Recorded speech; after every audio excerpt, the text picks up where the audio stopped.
All right, first and foremost, I give all praise, honor, and glory to Yahweh, Bashem, Yahushua, Bashem, Kakodash, double honors to the elders and the apostles of Great Millstone who rule well and was worthy to be counted for double honors. And peace and salutations to you brothers out there pushing the truth wholeheartedly and sincerely and for love of the gospel. All right, it's Brother Gabaria from the Indiana camp. Come back again with another sit down to basically hit on this video. I'm just playing and get right into it. The only way to spare more pain and more loss, the only way, these millstones no longer mark our national mourning. These milestones, I should say, no longer mark our national mourning. All right, so as you see, this is the current president of the United States, Joe Biden, and you know, as you hear, he said, you know, he's saying he's troubled. All right, he stuttered over his words. He's troubled. And as you seen, he wanted to say milestone, but he had a brain fart and said accidentally slipped up and said millstones. All right, now who was he talking? Who was he talking to about that? All right, who was he talking about that, man? All right, and just don't remember they did go live about us yesterday about us being a domestic terrorist group. All right, they were live yesterday talking about it. The Apostle Ramlab had touched on that. So yeah, man, who basically this man's troubled, man. All right. Esau is in distress. All right. Let me close this door. Fucking dog. It's lucky about that.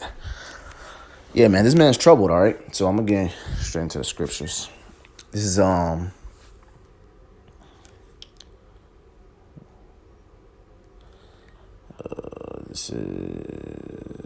okay, here it is, all right. This is Isaiah chapter 62, verse 6. It says, I have set watchmen upon thy walls, O Jerusalem, which shall never hold their peace day nor night. All right. And that's exactly what the watchmen are doing, man. The watchmen are who you see on the highways and byways, who you see doing live shows and sit downs, who you see basically professing the name of Yahweh Bashem Yahushua day in and day out via the internet, man. All right. Putting up videos all throughout the day, putting up videos all throughout the week.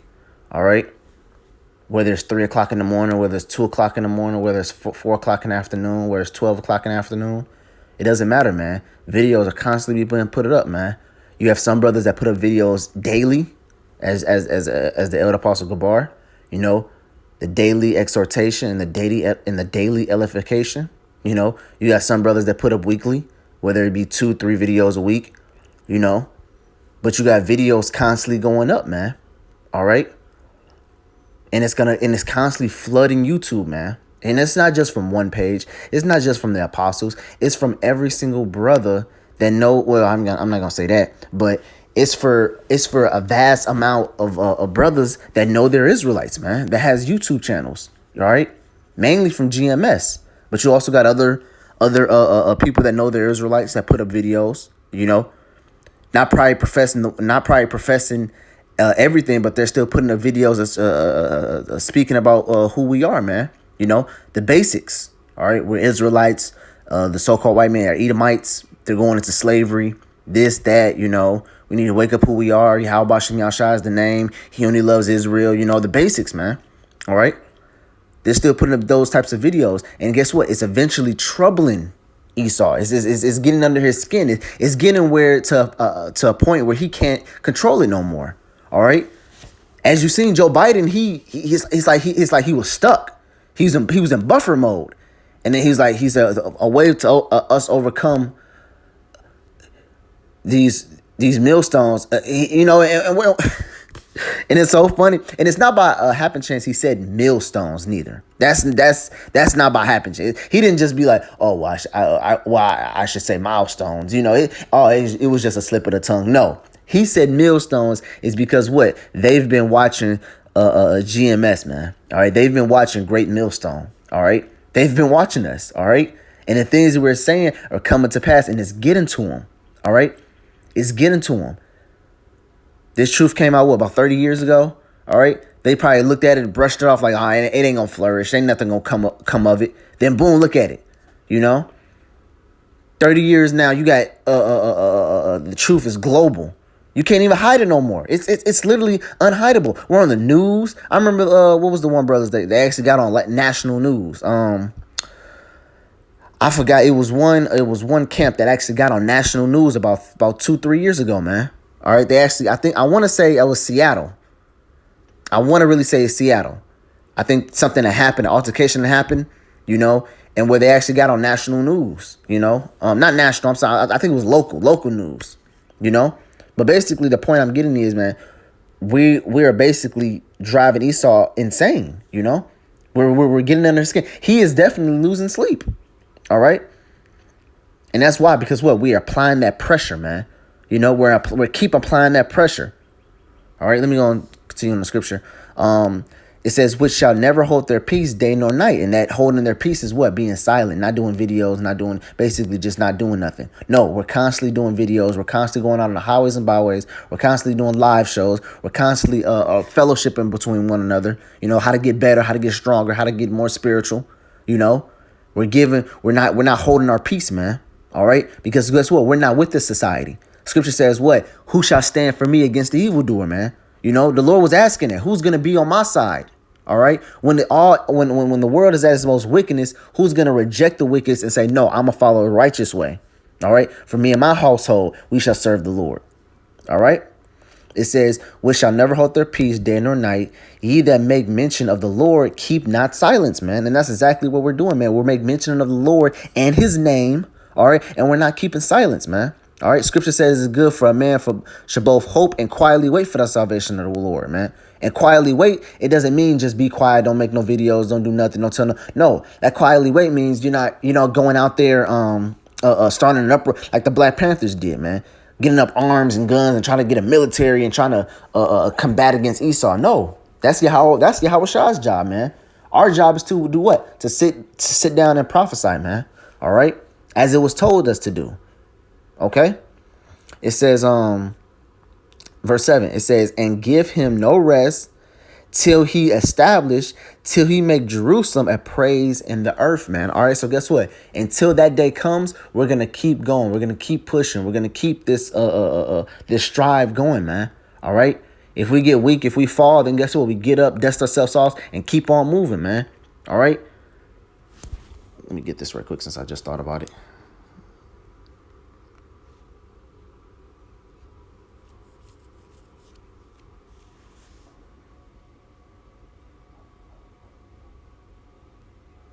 This is Matthew chapter 10 and verse 22. It says, and ye shall be hated of all men for my name's sake. And that's what Esau is finna do, man. We talked about it in the live show yesterday. Esau is he's gonna demonize us, man. All right, he's gonna blast us over the news. The Black Hebrew Israelites are a terrorist group. They're the most hated group in this. They're worse than the Black Panthers. They're worse than this. They're worse than that. They're gonna demonize us to the fullest, where our family members are gonna look like, they do that. They talk about that. They're gonna tell us. They're gonna bring all the stuff that we mentioned. They rape little girls. They do this. They're a militarized group. They're about this. They're about that. They only care about the black people. They don't care about no other race. And this, they're racist. They're gonna be bringing all types of stuff out the woodwork. They're gonna be demonized. They're gonna put words in our mouths that we never even say it. All right. And we're gonna be hated. Everyone's gonna hate us. All right. But guess what? It's all for the name of Yahweh Bashem Yahushua, man. All right. It says, but what? He that endureth to the end shall be saved. All right. So that endurance. All right. Let's look up the word endure. Endure, it says what? To remain, to tarry behind. All right. To preserve under misfortunes. All right. See what? So to endure is really when you're doing it under misfortunes, man. All right. When you're in a predicament that you're not, that you really don't want to be in. That's what you're enduring. All right, that's what the word endure means. All right, you can't endure something if you're joyful about it. You can't go to the park and be like, oh man, I'm gonna endure this good time. No, man, you're enduring something when it's most likely when it's unfortunate. All right, it says, and a trial to hold fast to one's faith in Hamashiach. All right, that's tried, man. Scripture says, well, we should be tried as gold in the furnace, man. All right, I think I just butchered two scriptures together, but I think it was Sirach, the 2nd chapter, or Wisdom of Solomon, the 5th chapter. and acceptable men tried in the fires of adversities, man. All right, so the Lord's gonna try us, man. The Lord is gonna actually put. Or do you actually serve Yahweh Shem Yahshua to test, man? All right, He's gonna see, and He's gonna use Esau to do that, man. All right, and we're gonna see who's with Yahweh Shem Yahshua or not, man. If you really truly believe yourself as an Israelite, if you're gonna hold fast to that name, or you're gonna hold fast to the doctrine, man. That's why when men come up to us with waivers, doctrines, things that doesn't make sense, as things that's contrary against the scriptures, we're gonna see, are you gonna hold fast to that when time to come, man? When it's all hell break loose. All right. Lord willing, the Lord keeps me. All right. Because I'm not gonna sit here and say, oh yeah, I'm not gonna fold. I'm not gonna do this. I'm not gonna do that. Lord willing. Lord will. He keeps me. He has me endure. All right. Because I can't sit here and say that I'm not gonna take the chip. I'm not gonna do that. I'm not gonna do that, man. Scripture says what? Hold on, let me just get it because I don't want to butcher it.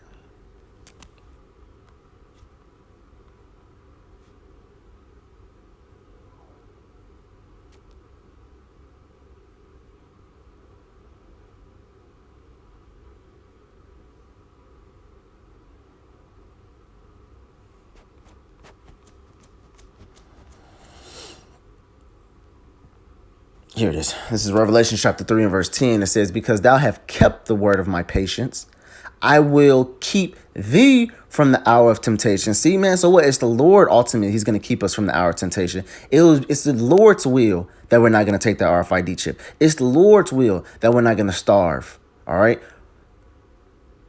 Or that we're not going to perish. It's all his will, man. All right. So for you to say, "Oh, I'm not gonna take the RFID chip. I'm gonna stay strong. I'm gonna do this. You're saying a lot of I'm. You're not saying what the Lord, you're not considering how the Lord feels. What if the Lord makes you do it? Then what? The Lord would do it just to show you how insignificant you are, man. Just to show you, hey, listen, this is my program. You don't have a say so in nothing. All right. So Lord willing, but let's read that scripture again. Verse 10, it says, because thou hast kept the word of my patience. So what? There's a keeper. You have to keep the word of the Lord's patience, man. All right. You have to keep this word near and dear to you. All right. Sincerely. That's what the Lord's promise is, man. What? Because thou hast kept the word of my patience, I also will keep thee from our temptation. So it's a proper exchange. You keep the word of my patience. You keep enduring in my ways. Guess what? I'm gonna keep you from the hour of temptation. I'm gonna keep you in the day of trouble. I'm gonna bestow Psalms 91st chapter upon you, where you should see 1,000 die from thy right hand and 10,000 at your left. But what? It shall not come nigh thee. You should see the pestilence fly by noonday, but what? It shall not come nigh thy dwelling place, man. All right?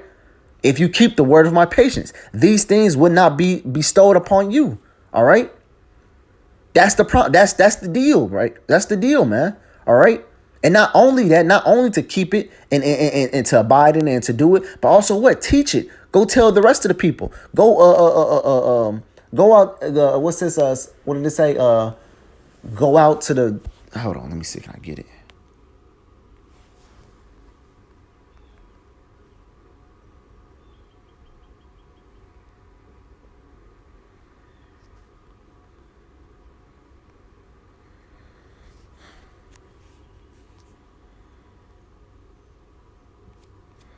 I think he's saying Matthew's.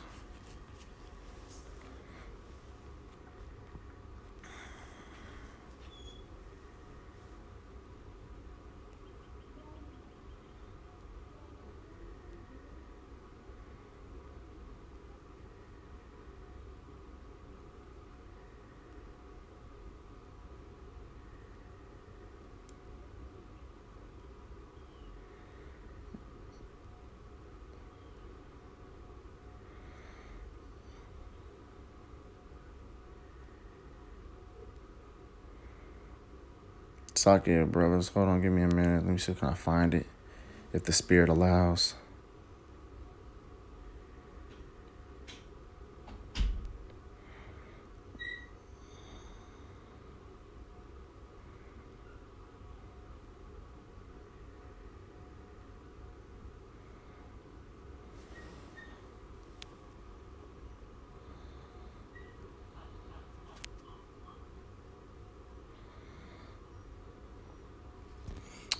I can't think of how it's worded.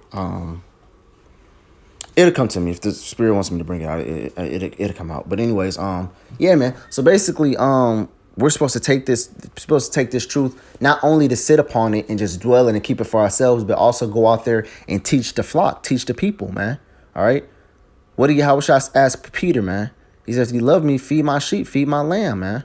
All right, and that's exactly what we're doing. When brothers watch these videos, when brothers watch the videos of the apostles or any brother watch a video, it's feeding. All right, that's what the word edification means, is to build up. All right, build up one another's faith, man.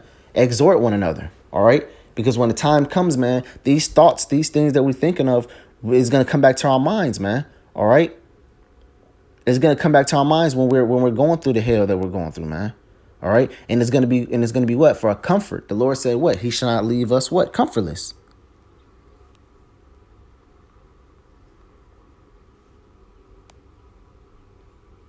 John 14 verse 18, it says, I will not leave you comfortless. I will come to you. All right. And that says what, man? These scriptures, man. All right. That's the ultimate comfort. All right. It brings us comfort. It brings us peace of mind. All right.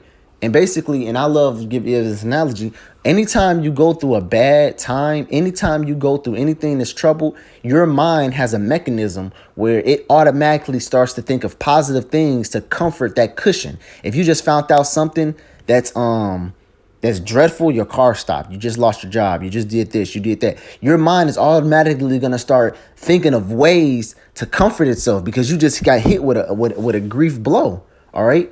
And then it's going to start thinking, for example, if you just lost your car, damn, man, I just lost my fucking car, man. Fuck, man. Your mind's already going to think about, well, listen. Get a friend, pay him $100, save up two paychecks or 2 or 3 paychecks. Go get you this car at this one dealership. You know he got cheap cars. You probably can give him of $1,600 down, this, that. You might have to sacrifice a few bills, but just, you know, that, and then boom, within 3 weeks, you'll have another car, so your mind automatically starts to think of stuff to comfort that cushion, to comfort that blow. All right. But guess what? When a time comes out here, like it says in Daniel, the 12th chapter, a time like no other, when that time hits, guess what? You're not going to have nothing to comfort it, man. You're going to have to actually sit there. A lot of people use drugs as well, man. They go home and get high. They drink, for that comfort. All right. Damn, my girl just left me, man. Shit, I'm finna go, buy me a bottle of fucking vodka, some Amsterdam or something. And I'm finna just, what's it called? Drink my pains away or smoke my pains away. To get some weed and smoke their pains away. There's always a comfort there, man. But when this time comes, it's not gonna be. Scripture talks about it's not gonna be it's not gonna be someone there to comfort one another. All right. I think it talks about in the book of either Sirach or Ezra's, one of them. I can't think of it right now, but it talks about no one should comfort one another, especially when someone dies, man, because that's also going to be a prevalent too. People are going to die, all right, and no one's going to sit there and comfort you. Oh, everything's going to be okay. They're in a better place now. This and that. It's not going to be someone there that's doing that, all right. So guess what? It's going to be in that time to come. It's going to be comfortless, all right. It's going to be comfortless. No one's going to have a comfort except for what? The men of Yahweh Bashem Yahushua, man. Because guess what? Like I just read, he's not going to leave us comfortless, man. We have these scriptures. We have that for our comfort. All right. We know that this is not how the world's going to end. The world's going to end with Esau going down and Jacob rising and becoming great. All right. Back to the first scripture I brought out. What? Give him no rest until he make Jerusalem a praise in the earth, man. All right. And that's what we're going to continue doing until this so-called white man is put down. All right. And until we're put up. So continue with the videos. Continue with the highways and byway teachings. Continue with the sit downs and the live shows. All right. Continue in the exhortation and the exalting. All right. Because Esau is troubled. He is very troubled. And with that, I want to give all praise and all glory to Yahweh, Ba'ashem Yahushua, Ba'ashem HaKadosh, and double honor to the elders and apostles of Great Millstone. And peace out to your brothers out there pushing the truth wholeheartedly and sincerely and for the love of the gospel. Shalom. Till next time.